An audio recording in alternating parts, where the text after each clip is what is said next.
नमस्कार। कार्यक्रम 10 बजेमा यहाँहरूलाई हार्दिक स्वागत छ। हरेक शुक्रबार झैं आज पनि हामी यो सप्ताहका कार्यक्रमहरूको संक्षेपीकरण लिएर उपस्थित भएका छौं। सर्वप्रथम हेरौं यो साताको सोमबार र मंगलबार प्रसारित विषयबारेको संक्षिप्त प्रस्तुति। सोमबार हामीले सामान्य मर्मतपछि गुडाउन मिल्ने सरकारी सवारी साधनको बेवास्ताका बारेमा कार्यक्रम प्रस्तुत गरेका थियौं। राज्यले चारपाङ्ग्रे सवारी साधन खरिद गर्ने सर्वसाधारणसँग 250% भन्दा बढी कर लिने गरेको छ। तर सिंहदरबार भित्रै सामान्य मर्मतपछि गुड्न सक्ने करोडौं मूल्यका सवारी साधनहरू अलपत्र अवस्थामा छन्। सरकारी निकायका उच्च तहका कर्मचारीहरूको विलासी आवश्यकता पूरा गर्न राज्यले वर्षेनी करोडौं रकम निकासा गर्दै आएको छ। तर बेवारिसे बनाएर थन्क्याइएका सवारी साधनप्रति भने कसैको ध्यान पुग्न सकेको छैन। त्यसैगरी मंगलबार हामीले मापदण्ड विपरीत सञ्चालित अव्यवस्थित बधशाला देखाएका थियौं।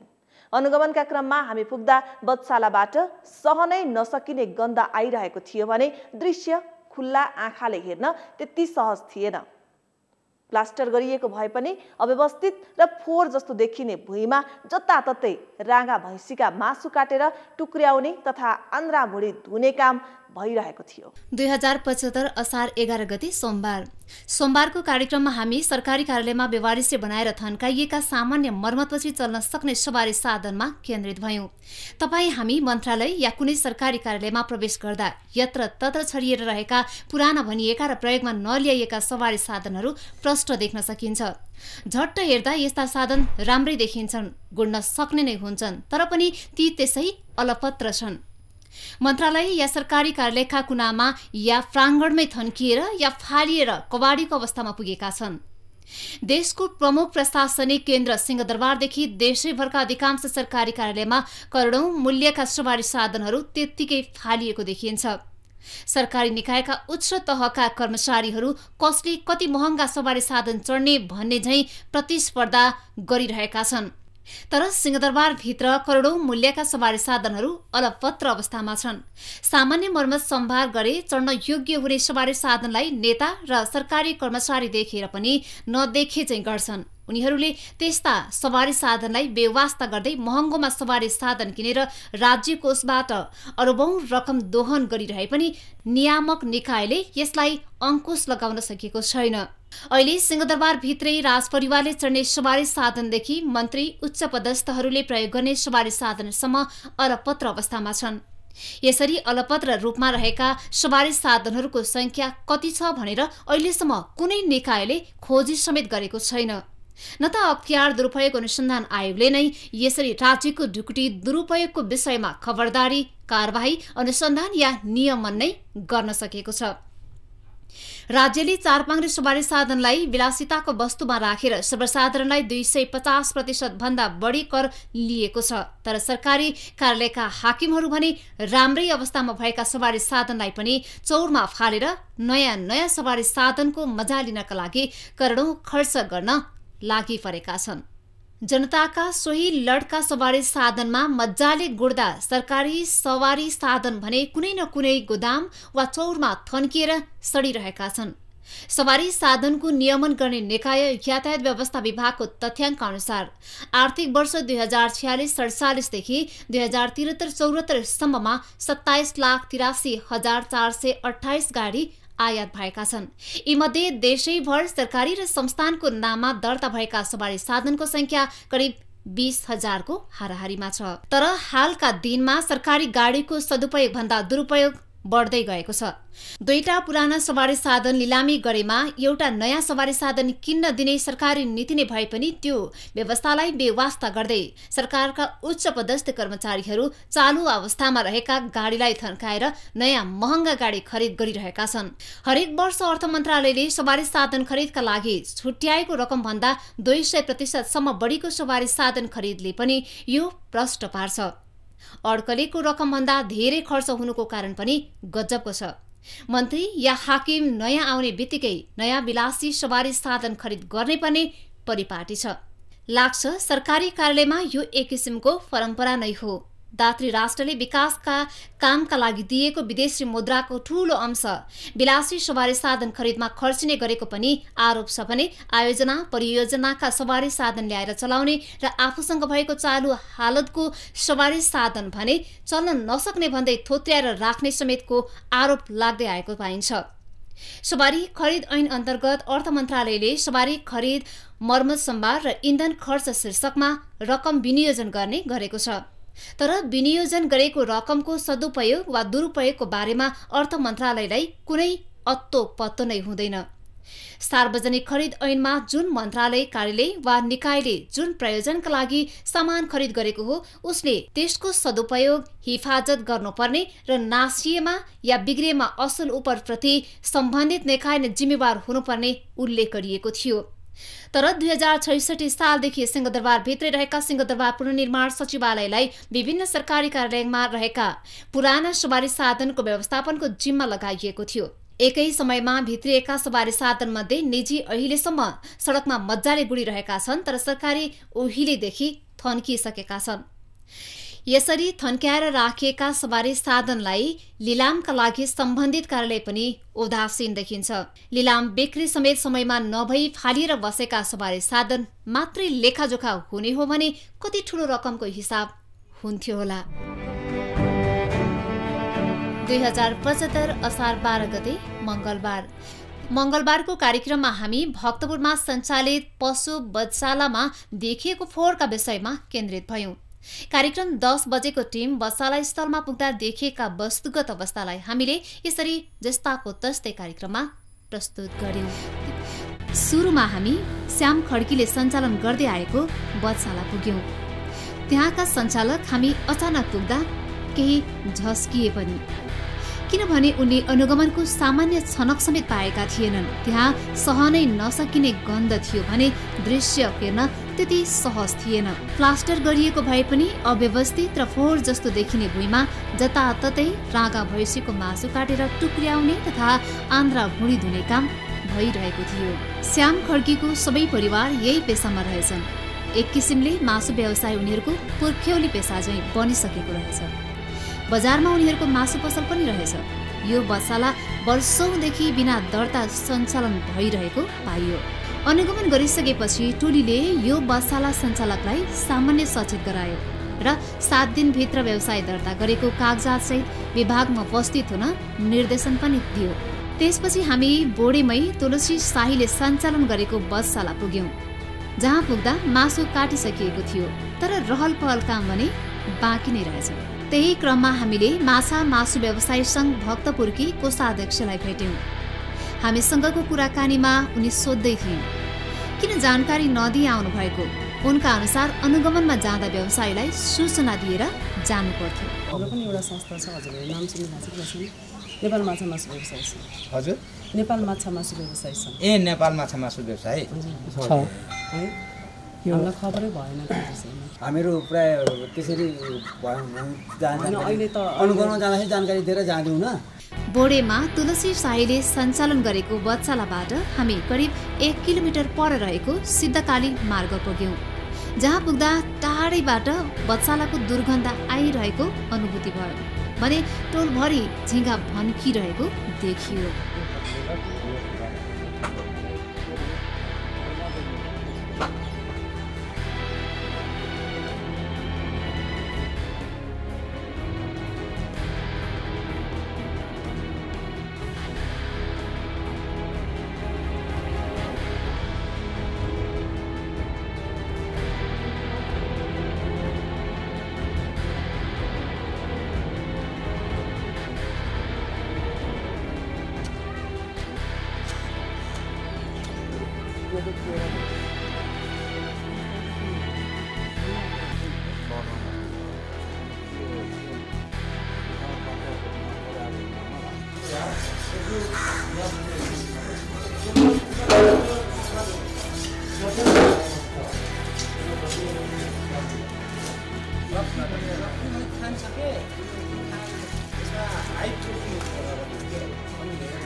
यतिन्जेलसम्म हामीले यो साताको सोमबार र मंगलबार प्रसारित कार्यक्रमहरूको संक्षिप्त विषय प्रस्तुत गर्यौं। हामीसँग यस साता प्रसारित अन्य विषयवस्तुको संक्षेपीकरण बाँकी नै छ, तर त्यसभन्दा अघि पालो भएको छ विश्रामको।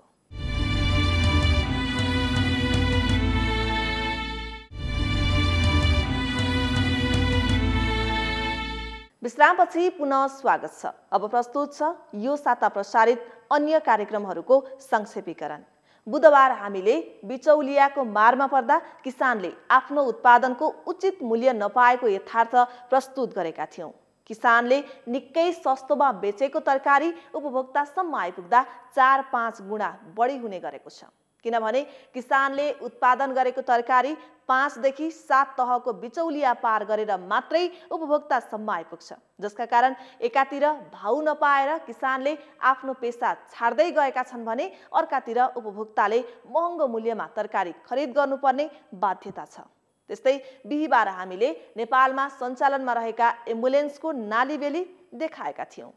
जीवन मरणको दोसाँधका बेला अस्पतालसम्म पुग्न नभई नहुने एम्बुलेन्स के साँच्चै नै जीवन रक्षाको सहायक छ त? के सर्वसाधारणले एम्बुलेन्सको सरल र सहज सेवा पाउन सक्ने अवस्था छ? अनि प्रयोग भइरहेका एम्बुलेन्सकै मापदण्डभित्र पर्छन् त? यिनै प्रश्नको जवाफ खोज्ने प्रयास हामीले गरेका थियौं। 2075 साल असार 13 गते बुधबारको कार्यक्रममा हामी बिचौलियाका कारण मारमा परेका किसान र उपभोक्ताको विषयमा केन्द्रित भयौं। बजारमा तरकारी तथा फलफुलको मूल्य आकाशिए पनि उत्पादन गर्ने किसान भने बिचौलियाको मारमा पर्दै आएका छन्।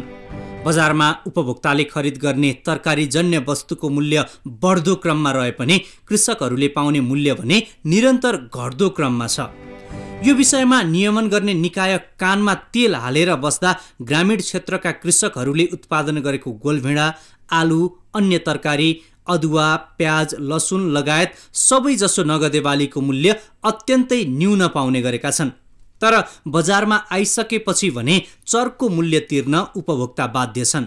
यसको एकमात्र कारण भनेको किसान र उपभोक्ताको बीचमा बसेर कमाउन पल्किएका बिचौलिया नै हुन्। बिचौलियाकै कारण किसानसँग न्यून मूल्यमा खरिद गरिएको तरकारीको मूल्य अस्वाभाविक रूपले वृद्धि हुने गरेको छ। उनीहरूका कारण किसानले तरकारीको लागत मूल्य नपाउने तर उपभोक्ताले उच्च मूल्य तिर्नुपर्ने बाध्यता छ। बिचौलियाका कारण किसानले प्रति किलो 20 रुपैयाँमा बिक्री गर्ने तरकारी उपभोक्ताले 75 देखि 85 रुपैयाँमा खरिद गर्न बाध्य भइरहेका छन्।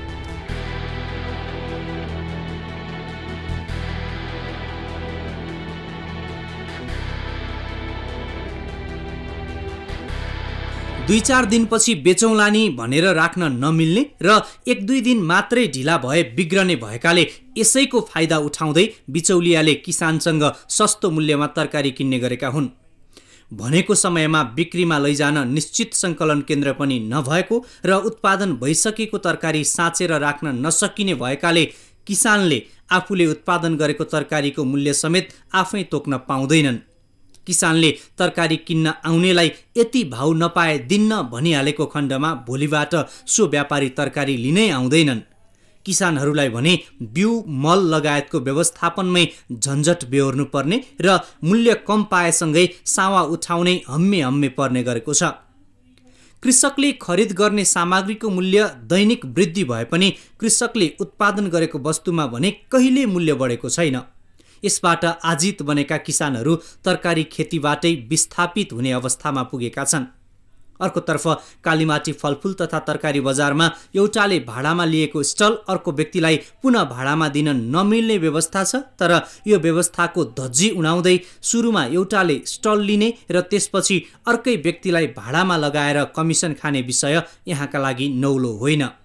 सरकारले कृषक र उपभोक्ता दुवैको हित होस् भनेर सस्तो दर रेटमा स्टल भाडामा लगाएको छ। तर बिचौलियाहरूले त्यही स्टल पुनः अन्य व्यक्तिलाई 2 देखि 3 लाखसम्ममा भाडामा लगाएका छन्। अनि सो रकमको भार भने उपभोक्ताले बेहोर्नु परिरहेको छ, जसले गर्दा उपभोक्ताले अत्यन्त महँगो मूल्यमा तरकारी किन्नु परेको छ। केही समय अघि कृषि मन्त्री चक्रपाणी खनाल कालीमाटी तरकारी तथा फलफुल बजारको अनुगमनका लागि त्यहाँ पुगेर बिचौलियाको चङ्गुलमा फसेको कालीमाटी तरकारी बजारलाई तत्कालै उद्धार गर्ने घोषणा गरेका छन्।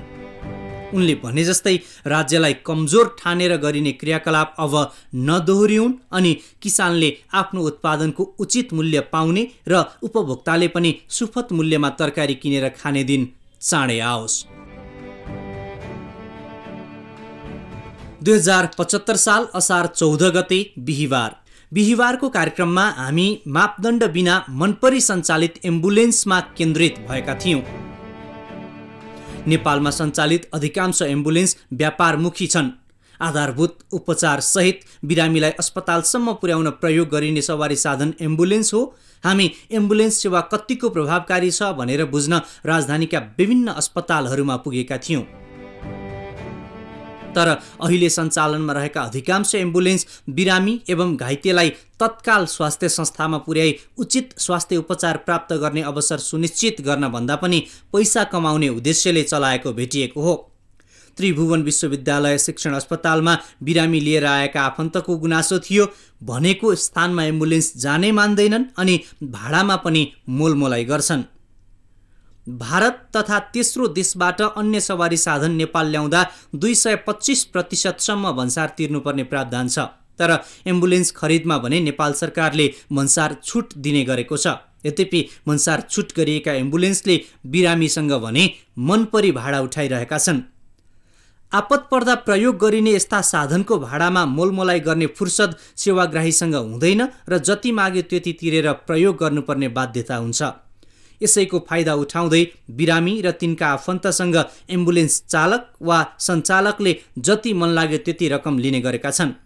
सरकारले एम्बुलेन्सका लागि प्रति 1 किलोमिटरको भाडा दर 20 रुपैयाँ तोकेको छ। तर यो भाडा दर न सरकारी अस्पतालका एम्बुलेन्सले पालना गरेका छन् न निजी क्षेत्रबाट सञ्चालित एम्बुलेन्सले नै। हामी सबैले बुझेको एम्बुलेन्स भनेको बिरामी बोक्ने प्रयोजनका लागि प्रयोग गरिने सवारी साधन हो। तर अहिले अधिकांश एम्बुलेन्सले सब बोक्ने गर्दछन्, जबकि सरकारले एम्बुलेन्सलाई बिरामी बोक्न बाहेक अन्य प्रयोजनमा प्रयोग गर्न रोक लगाएको छ। तर हरेक दिन एम्बुलेन्सहरूले निर्वाध रूपमा सब बोकिरहेका छन्। एम्बुलेन्स सञ्चालन नीतिमा एम्बुलेन्सको सेवा र सुविधा हेरेर क, ख र ग वर्गमा विभाजन गरिएको छ। हरेक एम्बुलेन्समा वर्गीकरण अनुसार जीवन रक्षाका लागि अत्यावश्यक औषधि, उपकरण, चिकित्सक वा तालिमप्राप्त स्वास्थ्यकर्मी हुनैपर्ने बाध्यकारी व्यवस्था छ। तर सरकारी अस्पतालको एम्बुलेन्सका सेवा र सुविधा समेत वर्गविहीन छन्। एम्बुलेन्समा आवश्यक पूर्वाधार नै नहुँदा उपचारका लागि अस्पताल लगिएका बिरामीको ज्यान झनै जोखिममा परिरहेको छ। हाल नेपालमा सञ्चालित अधिकांश एम्बुलेन्स ग वर्गका रहेको स्वास्थ्य मन्त्रालयको तथ्याङ्क छ। ग वर्गमा पनि प्राथमिक उपचारका साधन, अक्सिजन सिलिन्डर, औषधि तथा उपकरण लगायतका स्वास्थ्य सुविधा हुनुपर्ने भए पनि अहिले सञ्चालनमा रहेका नेपालका अधिकांश एम्बुलेन्स चालकको भरमा चलिरहेका छन्। एम्बुलेन्समा सामान्य स्वास्थ्य सुविधा हुँदा पनि बिरामीको उपचारमा सहज हुने र गम्भीर बिरामीलाई मृत्युबाट बचाउन सकिने सम्भावना धेरै रहने चिकित्सकहरूको भनाइ छ। तर भन्सार छुटमा ल्याइएका अधिकांश एम्बुलेन्सहरू मापदण्ड लत्याएर व्यापार गर्न मात्र लागि परेका छन्। एकातिर यसरी लापरवाहीपूर्वक सञ्चालित एम्बुलेन्सले बिरामी मारमा परिरहेका छन् भने अर्कोतिर एम्बुलेन्स जस्तो संवेदनशील सेवालाई व्यापार बनाउने, गैरकानुनी प्रयोग गर्ने र जथाभावी शुल्क उठाउने जस्ता अमानवीय कार्य निर्वाध भइरहेका छन्। यस खालको चरम दुरुपयोग रोक्नेतर्फ भने सरकार चुप लागेर टुलु हेरेर बसेको देखिन्छ, जसका कारण एम्बुलेन्सहरूले मनपरी तन्त्र चलाइरहेका छन् र अप्ठ्यारामा परेका बिरामी मारमा परिरहेका छन्। यो थियो हामीले एक साताभरि कार्यक्रम 10 बजेमा प्रस्तुत गरेको विषयवस्तुको संक्षेपीकरण। हवस् त, कार्यक्रम 10 बजे आजलाई यति नै। आइतबार नयाँ विषयवस्तुका साथ हामी उपस्थित हुने नै छौँ। तपाईसँग यस्तै खालको कुनै पनि विषयवस्तु वा समस्या भए 98 69 26 3903 मा फोन गरेर वा SMS मार्फत पनि हामीलाई जानकारी दिन सक्नुहुनेछ। कान्तिपुर टेलिभिजन हेर्दै गर्नुहोला। नमस्कार।